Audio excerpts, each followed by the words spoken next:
اسماء بنت ابی بکر رضی اللہ عنہما کہتی ہیں کہ میں نے رسول اللہ صلی اللہ علیہ وآلہ وسلم کو فرماتے ہوئے سنا، تم میں سے جو عورت اللہ اور آخرت کے دن پر ایمان رکھتی ہو وہ اپنا سر سجدے سے اس وقت تک نہ اٹھائے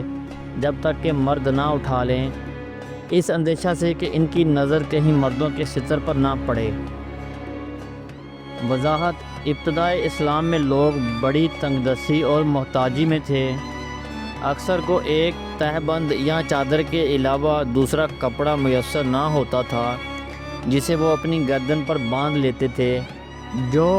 بے یک وقت کرتے اور تہبند کا کام دیتا تھا۔ کپڑوں کی تنگی کے باعث سجدے میں ستر کے کھل جانے کا اندیشہ رہتا تھا، اس لیے رسول اللہ صلی اللہ علیہ وآلہ وسلم نے عورتوں کو مردوں کے بعد سر اٹھانے کا حکم دیا۔